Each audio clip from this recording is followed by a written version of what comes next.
मित्रों, यह स्कंद पुराण है। आज इस शास्त्र के माध्यम से हम समुद्र मंथन के कुछ रहस्य के बारे में जानेंगे और यह भी जानेंगे कि समुद्र मंथन के समय उनमें से किस किस बहुमूल्य वस्तुओं की प्राप्ति हुई थी। मित्रों, यह स्कंद पुराण का अध्याय है। गुरु की अवहेलना से इंद्र की दैत्यों द्वारा पराजय, समुद्र मंथन, शंकर जी की कृपा से कालकूट विष से सबकी रक्षा, विविध रत्नों का प्रकट है तथा लक्ष्मी जी का प्रादुर्भाव। तदनंतर भगवान विष्णु के समीप मंदराचल को मथानी और वासुकी नाग को रस्सी बनाकर देवताओं ने पुनः समुद्र मंथन आरंभ किया।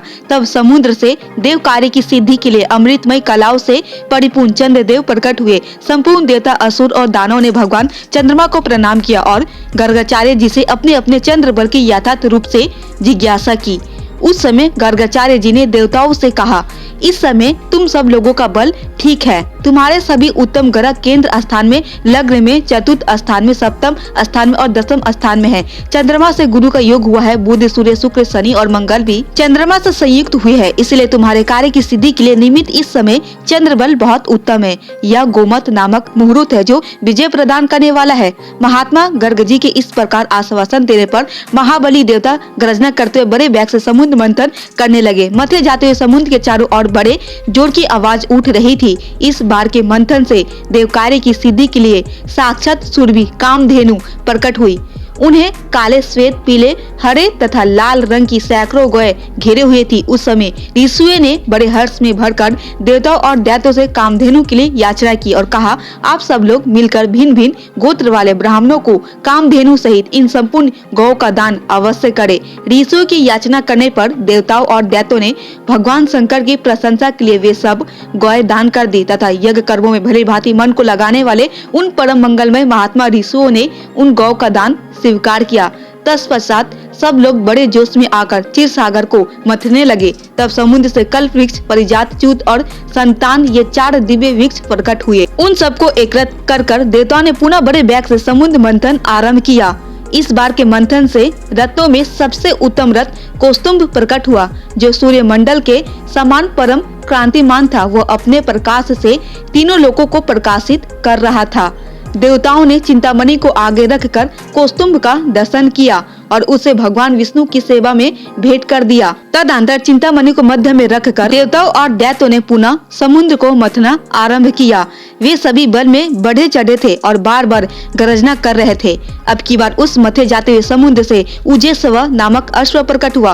वो समस्त अश्व जाति में एक अद्भुत रत्न था। उसके बाद गज जाति में रत्नभूत ऐरावत प्रकट हुआ। उसके साथ श्वेत वन के 64 हाथी और थे। ऐरावत के 4 दांत बाहर निकले हुए थे और मस्तक में मध की धारा बह रही थी। इन सबको भी मध्य में स्थापित करके वे सब पुनः समुद्र मथने लगे। उस समय उस समुद्र से मदिरा, भांग, काक, रासगिनी, लहसुन, गाजर, अत्यधिक उन्माद कारक धतूर तथा पुष्कर आदि बहुत सी वस्तुएं प्रकट हुई। इन सबको भी समुद्र के किनारे एक स्थान पर रख दिया गया।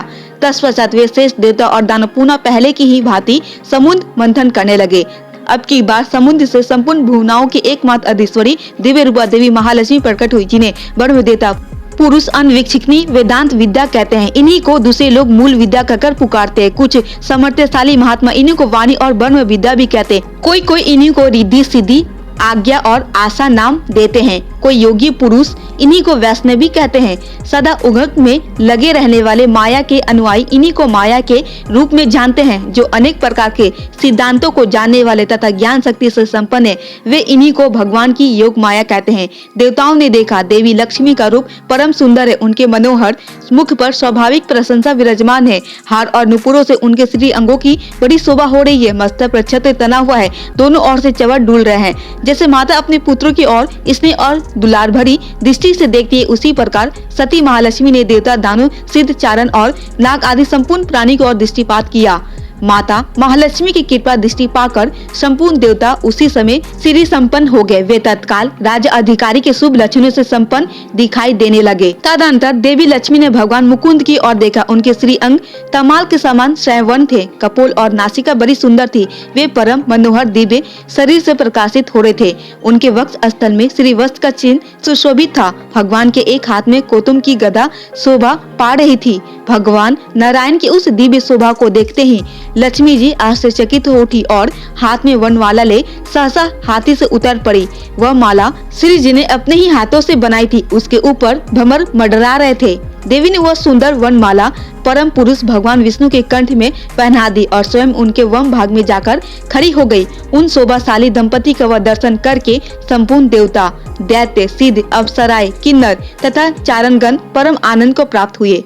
तो मित्रों, यह अद्भुत कहानी थी समुद्र मंथन की, जिसमें से अद्भुत रत्नों की प्राप्ति हुई थी। मित्रों, उम्मीद करते हैं ये छोटा सा ज्ञानवर्धक वीडियो आपको जरूर पसंद आया होगा। अगर थोड़ी भी पसंद आई होगी तो प्लीज आप हमारे चैनल को सब्सक्राइब कर दे और वीडियो को एक लाइक भी कर दे।